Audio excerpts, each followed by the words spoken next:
கலைஞர் TV நேயர்கள் அனைவருக்கும் வணக்கம். இந்த இனிய நாளில் ஒரு ஸ்பெஷல் டேல உங்கள் எல்லாரும் சந்திக்கல ரொம்பவே சந்தோஷங்க. பொதுவாக ஒரு விஷயம் நான் உங்ககிட்ட கேட்டேன். உங்களுக்குலாம் ஆல்பம் அப்படின்னு சொன்னால் என்ன தோணும்?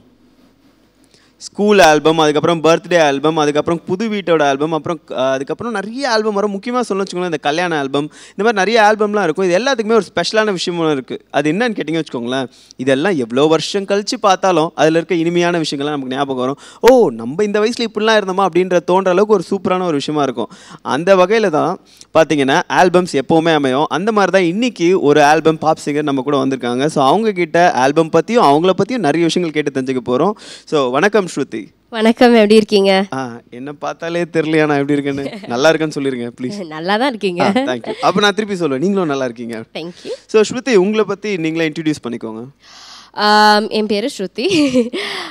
நான் வந்து கிட்டத்தட்ட ஒரு 16 வருஷமாக பாடின்னு இருக்கேன். பிறந்தது சென்னையில் தான், ஆனால் வளர்ந்தது மலேசியா. இப்போ வந்து நியூயார்க்கில் இருக்கேன். மலேசியாவில் வந்து 4 ஆல்பம் செஞ்சுருக்கேன். அண்ட் இப்போ வந்து நியூயார்க்லேயும் போய் படிச்சுட்டு பாடின்னு இருக்கேன் அங்கேயும். இல்லை, பிறந்ததுலேருந்தே பாடிருப்பீங்க போல இருக்கு. ஆனால் என்ன டவுட்னா, அவங்க அம்மா உங்களுக்கு பாடினாங்களா இல்லை நீங்கள் அவங்களுக்கு பாடினீங்களா? அம்மா என்கிட்ட பாடல, வீட்டில் நான் ஒண்டி தான் பாடுவேன். நீங்கள் மட்டும் தான்? நான் ஒண்டி தான் பாடுவேன். ஸோ நான் தான் பாடிட்டு இருப்பேன், எப்போ பார்த்தாலும் சொல்லிட்டு இருப்பாங்க எல்லாரும். ஸோ மியூசிக்ங்கிறது அது வந்து எனக்குள்ளே இருந்த ஒரு விஷயம், எனக்கு ரொம்ப பிடிச்ச ஒரு விஷயம். பேர்லேயே இருக்குது பாருங்க, ஸ்ருத்தின்னு. ஸோ அங்கே மலேசியாவில் வந்து 4 வயசில் வந்து கர்நாடிக் மியூசிக் அங்கே கற்றுக்க ஆரம்பித்து மெதுவாக 2 ஆல்பம்ஸ்லாம் பண்ணி அதுக்கப்புறமா பாப் மியூசிக் ஆரம்பித்தேன். அங்கே முதல் பாப் ஆல்பம் செய்யும்போது எனக்கு கிட்டத்தட்ட ஒரு 12-13 வயசு இருக்கும் அப்போ செய்யும்போது. அண்ட் அதுக்கப்புறமா இன்னொரு பாப் ஆல்பமும் செஞ்சுருக்கேன். இப்போ வந்து மற்ற சிங்கிள்ஸும் செஞ்சுட்டுருக்கேன் மலேசியாவில். அண்ட் நியூயார்க்லேயும் இப்போ சாங்ஸ் பண்ணுறதுக்கான முயற்சிகள் எடுத்துகிட்ருக்கேன். உலகம் ஃபுல்லாக ஹோட்டல் வச்சுருந்தாலும் வீட்டு சாப்பாட்டுக்கு தான் ஆசைப்படுவாங்களா? அந்த மாதிரி தான் நீங்கள் உலகம் ஃபுல்லாக சுற்றினாலும் தமிழ்நாட்டில் தமிழ் ஆல்பம்லாம் ரிலீஸ் பண்ணணும்னு வந்திருக்கீங்க பார்த்தீங்களா? பெரிய விஷயம். ஆனால் ஏன் இந்த மாதிரி உங்களுக்கு தோணிருக்கு ஃபஸ்ட்டு? இங்கே தமிழ்நாட்டுன்னு கூட சொல்ல முடியாது, இந்தியாவிலேயே ஜென்ரலாக பார்த்திங்கன்னா வந்து பாட்டுனா வந்து யூஸ்வலாக நம்ம திரைப்படத்துக்கு வந்து சம்மந்தப்பட்ட பாடல்களை தான் நம்ம பார்த்துட்ருப்போம். ஸோ அந்த ஆல்பம்ங்கிற ஒரு அந்த கல்ச்சர் வந்து இன்னும் இப்போ தான் கொஞ்சம் டெவலப் ஆகிட்டுருக்கீங்க. ஸோ மற்ற உலகத்தில் வந்து நிறைய மூவிஸ்லாம் வந்து பாட்டு இருக்காது. ஆல்பம்ங்கிறது அது தனி ஒரு விஷயம், படத்தில் வர இது வந்து தனியாக இருக்கும். ஸோ அந்த மாதிரி இங்கே கூட நிறைய ஆர்டிஸ்ட் இண்டிபெண்ட்டாக க்ரியேட்டிவாக இருக்காங்க. ஸோ வெயிட் பண்ணி யார் வந்து செய்வாங்கன்னு வெயிட் பண்ணி பார்க்குறதுக்கு பதிலாக நம்மளே துணிஞ்சு செஞ்சிடலாமே. ஏன்னா எனக்கு வந்து மியூசிக் இருந்து it's one of the most important things to me. So வித்தியாசமாக ஏதாவது செய்யணும், எப்போ பார்த்தாலும் வித்தியாசமாக செய்யணும் தான் எனக்கு ஆசை. ஸோ நம்ம ஊர்லேயே வந்து வித்தியாசமாக ஒரு நம்மளே லிரிக்ஸ் எழுதி ஒரு இண்டிபெண்ட்டாக வந்து சாங் இல்லைன்னா ஆல்பம் செஞ்சால் ஒரு புது மார்க்கெட் க்ரியேட் ஆகும். அண்ட் நம்மளை பார்த்து மற்றவங்க நிறைய பேர் வந்து இந்த மாதிரியாக க்ரியேட்டிவாக துணிஞ்சு செய்வாங்க. ஸோ இதில் வந்து ஆக்சுவலாக உங்களோட ஃபர்ஸ்ட் ஆல்பம் வந்து 4 இயர்ஸில் நீங்கள் ஸ்டார்ட் பண்ணியிருக்கீங்கல்ல? பாட ஆரம்பிச்சது 4 இயர்ஸ். முதல் ஆல்பம் செய்யும்போது எனக்கு வந்து ஒரு 9 இயர்ஸ் இருக்கும்.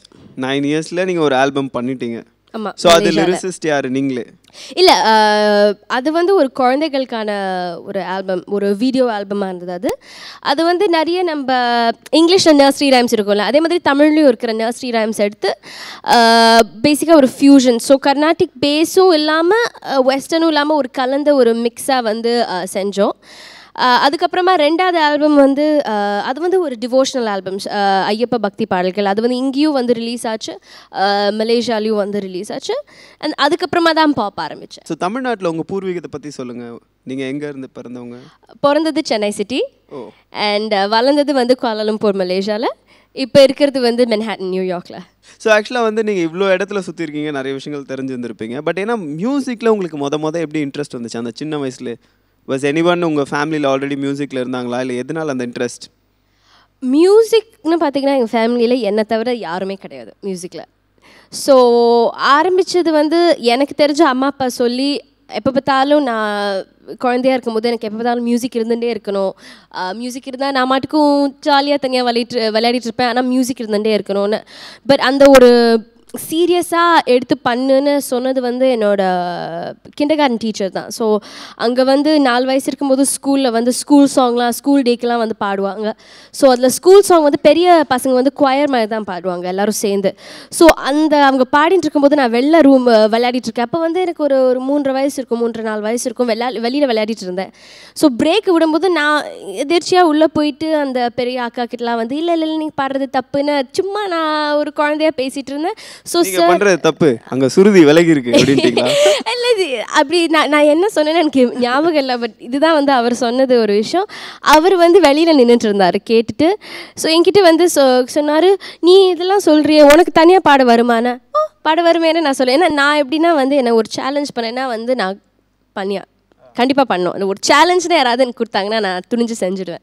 ஸோ அப்போவே எந்த சேலஞ்ச் சொன்னாலும் உடனே பண்ணிடுவீங்க. ஆமாம். ஸோ 10,000 கடன் தில்லு இருந்தா கொடுத்துட்டு நீ வாங்கிடம் பாப்பா அப்படின்னா கொடுத்துருவீங்களா? அது கொஞ்சம் உஷார். நம்ம எந்த ஏரியா போனாலும் அதில் மட்டும் தெளிவாக இருக்காங்க.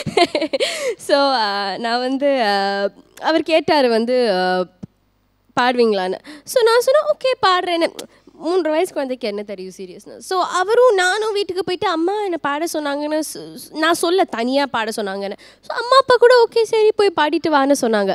ஸோ அன்றைக்கி போய் பார்த்தா தான் வந்து தெரிஞ்சது அவங்களுக்கு வந்து தனியாக நான் பாட போகிறேன். அதுவும் வந்து அவர் லைவாக பியானோ வாசிச்சுட்டு நான் வந்து ஸ்கூல் சாங் பாட போகிறேன். கிட்டத்தட்ட ஒரு 4,000 பீப்புளுக்கு முன்னாடி. அது பாடி முடிச்சதுக்கப்புறமா அவர் அம்மா அப்பா கிட்ட கூப்பிட்டு சொன்னார், இது பாருங்கள், ஷீ ஹேஸ் அ டேலண்ட். ஏதாவது வெஸ்டர்னாக இருக்கிறது சரி, கர்நாடிக்காக இருந்தாலும் சரி, ஏதாவது ஒரு மியூசிக் கிளாஸை சேர்த்து விடுங்க, கண்டிப்பாக வந்து ஃப்யூச்சரில் வந்து ஷீல் டெஃபினெட்லி மேக் இட் பிக்னு சொன்னாங்க. ஸோ அம்மா அப்பா அதை கேட்டுன்னு வந்து அந்த கர்நாடிக் மியூசிக்கில் போட்டாங்க. போட ஆரம்பித்ததுக்கப்புறமா தான் எனக்கே தெரிஞ்சது இதுதான் வந்து I want my life to பீன்னு. என்ன தான் நம்ம படித்து இதெல்லாம் செஞ்சாலும் கடைசியில் I want be a singer and I want be an artist. அதுதான் எனக்கு வேணும்னு எனக்கு அப்போவே எனக்கு தெரிஞ்சு நான் முடிவும் பண்ணிட்டேன். அந்த வயசுலேயே ஒரு 4-5 வயசில் வந்து கேட்டாங்கன்னா என்ன உங்களுக்கு என்னவா இருக்கணும்னு ஆசையாக இருக்குன்னு கேட்டாங்கன்னா ஐ வாண்ட் பி எ சிங்கர். அதை தான் நான் முதல்ல சொல்லுவேன். அது தவிர்த்து டாக்டர் இது அது இதுன்னு அந்த வயசுக்கு வந்து உன்னை கஷ்டப்பட்டு படிக்கிற ஒரு டாக்டர் இன்ஜினியர் ஆவன்னு பார்த்தா அம்மா அப்பா வந்து எனக்கு பிக்கெஸ்ட் சப்போர்ட். இன்னைக்கு கூட நான் இப்போ யூஎஸில் படிச்சுட்டு இருக்கேன். என்னோட அண்டர் கிராஜுவேட் டிகிரி பண்ணிட்டு இருக்கேன். நான் வந்து I'm doing my degree in psychology, மைனரி இன் ஆந்த்ரோபாலஜி அண்ட் தியேட்டர். அவங்க சொன்னாங்க, நீ ஏன் போய் மியூசிக் படிக்கக்கூடாது, நீ உனக்கு என்ன படிக்கணுமோ படி, அது உன்னோட இஷ்டம். சரி, எனக்கு வந்து படிக்க ரொம்ப பிடிக்கும். ஸோ இது தனி அது தனி, பாட்டு தனி அது தனி. நான் வந்து ப்ராக்டிஸ் பண்ணுவேனோ இல்லையோ, நான் என்ன படித்தது வந்து கண்டிப்பாக வந்து my profession will always be music.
Yes, I'm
கடைசியாக நீங்கள் லான்ச் பண்ண ஆல்பம் பற்றி சொல்லுங்கள். கடைசியாக வந்து நான் லான்ச் பண்ண ஆல்பம் வந்து வா, அது ஒரு ரெண்டு வருஷத்துக்கு முன்னாடி லான்ச் பண்ணியிருக்கேன். பட் இப்போ ரீசெண்டாக இந்த சம்மரில் வந்து ஒரு சிங்கிள் வந்து நான் ரிலீஸ் பண்ணியிருந்தேன். கெட் மீன்னு அங்கே மலேசியாவில் அது ஒரு கெட் மீ அங்கே வந்து ரிலீஸ் பண்ணினேன்.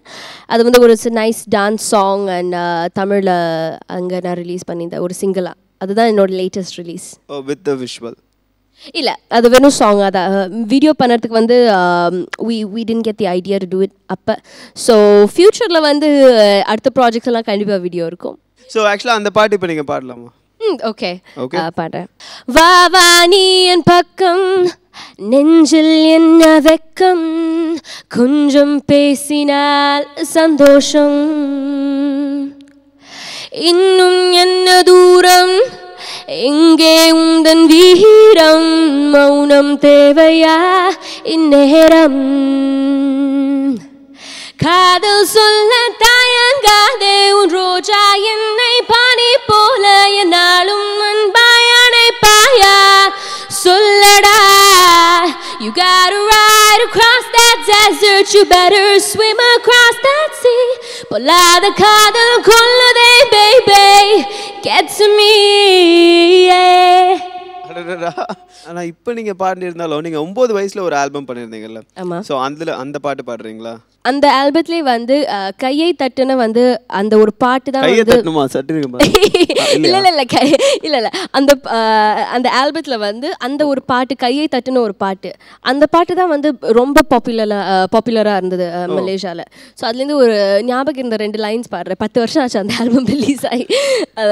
எப்படி போகும்னா, கையை தட்டு பாட்டை கேட்டு கையை தட்டு தலையாட்டு நடனம் ஆடு என் பாட்டு கேட்ப நடனமாடு, அப்படி போகும். ஓ, இந்த குழந்தைகளுக்காக. ஆமா, குழந்தைகளுக்காக. மெலடி வாய்ஸும் வருது இல்ல உங்களுக்கு ஆக்சுவலா? சோ ஆக்சுவலா இந்த ஆல்பம்க்குலாம் வந்து மியூசிக் யார் பண்றது?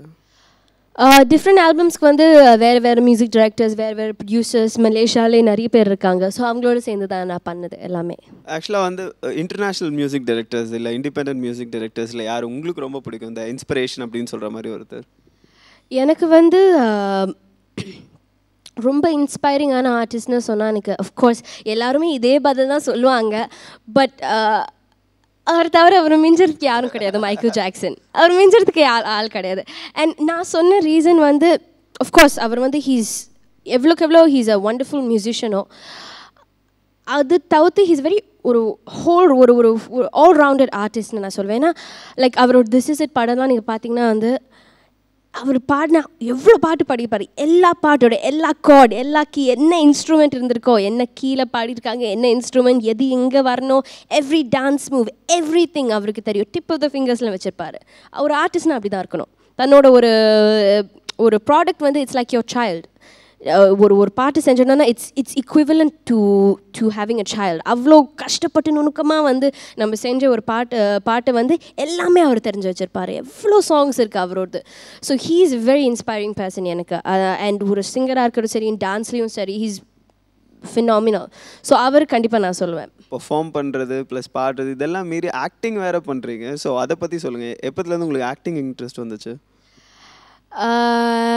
அது வந்து கரெக்டாக சொல்ல தெரியாது. எப்போ இந்த மியூசிக் இன்ட்ரெஸ்ட் வந்ததோ ஐ திங்க் அது ஓட்டின்டே வந்துடுச்சுன்னு நினைக்கிறேன்.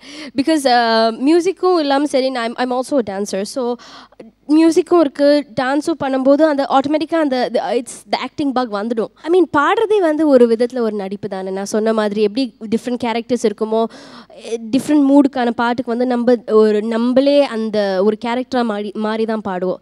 ஸோ அதனால நிறைய இன்ட்ரெஸ்ட் இருக்குது ஆக்டிங்லேயும். ஓகே, பட் உங்களுக்கு பிடிச்ச ஆக்டர் அண்ட் ஆக்ட்ரஸ் யார் சொல்லுவீங்க தமிழ் இண்டஸ்ட்ரியில்? கமல்ஹாசன் சார். அடடா, அவர் மிஞ்ச முடியாது. ஆக்சுவலி ஒரு ஆக்டராக வந்து எனக்கு அவர் பிடிச்சதே வந்து ஐ லைக் ஹிம். அவரும் வந்து not only as an actor எனக்கு பிடிக்கும், ஒரு ஆர்டிஸ்டாக பிடிக்கும். Kamal Haasan in front of the screen he's phenomenal. But எனக்கு வந்து ரொம்ப பிடிச்ச ஒரு விஷயம் அவர் பின்னாடி எவ்வளோ கஷ்டப்படுவாருன்னு. சப்போஸ் ஒரு வேளை வந்து நீங்கள் ஒரு பர்ஃபார்மன்ஸ் ஆக்சுவலாக நீங்கள் லிரிசிஸ் பண்ணி நீங்கள் கம்போஸ் பண்ணதில் வந்துட்டு ஆக்சுவலாக ஏ ரஹ்மான் சார் மியூசிக் பண்ணி அதில் கமல் சார் வந்து ஆக்ட் பண்ணால் எப்படி இருக்கும்னு நீங்கள் ஃபீல் பண்ணுவீங்க? அது வேர்ட்ஸ் வார்த்தையில் சொல்கிறதுக்கு இட்ஸ் எ ட்ரீம். கண்டிப்பாக வந்து it will be something that எனக்கு என்னோட கரியரில் கண்டிப்பாக அது வந்து ஒரு மைல்ஸ்டோனாக தான் இருக்கும். ஸோ அப்படி நடந்தால் நீங்கள் சொல்லிட்டீங்களே உங்கள் வாய் முறுத்தம் பதில்.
ஸோ ஆக்சுவலாக உங்களோட லிரிசிஸ்ட் ஆக்சுவலாக முதல்ல யார் இருந்தா, யாரோட இன்ஸ்பிரேஷனில் நீங்கள் எழுத ஆரம்பிச்சிங்க?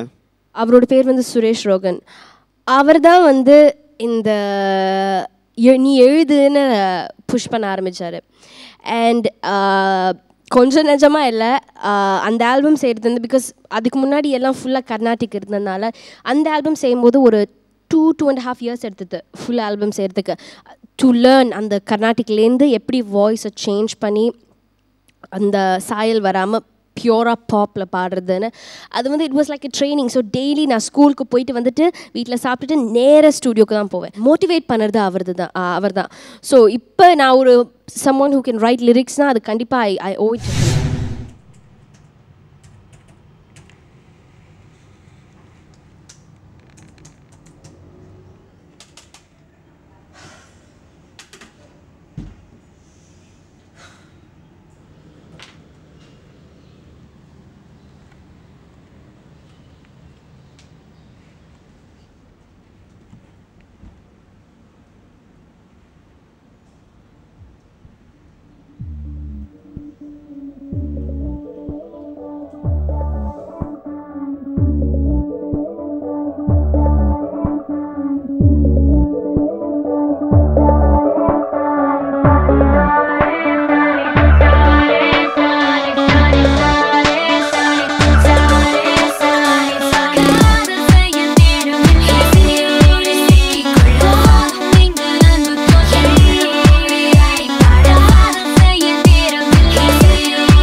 லிரிக்ஸ் வந்து பார்த்தீங்கன்னா இந்த பாப் சிங்கர்ஸ் எல்லாமே பாடுறது புரியாது எங்களுக்கு. பட் நீங்கள் பாடுறது எல்லாமே புரியுது. இந்த மாதிரி டிசைட் பண்ணிட்டீங்களா?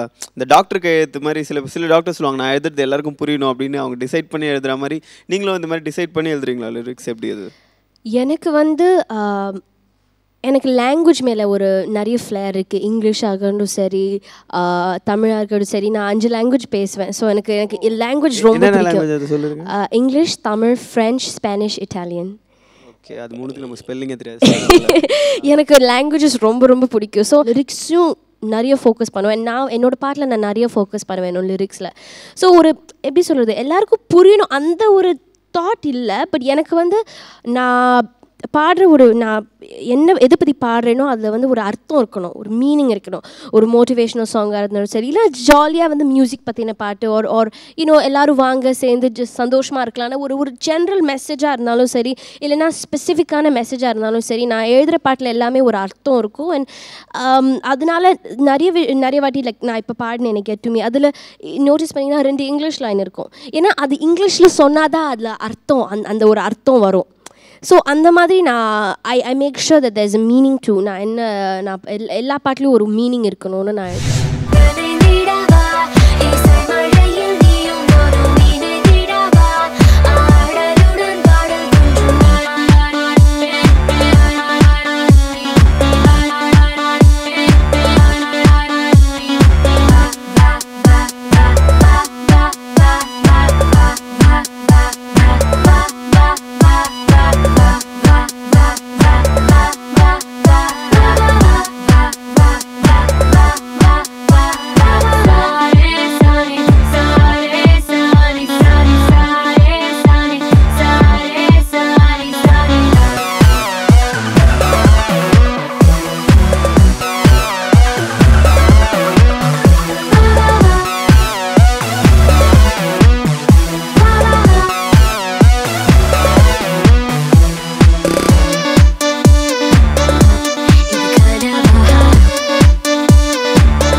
நீங்கள் உங்கள் ஆல்பமோட விஷுவல் கான்செப்ட்லாம் யார் டிசைட் பண்ணுறா?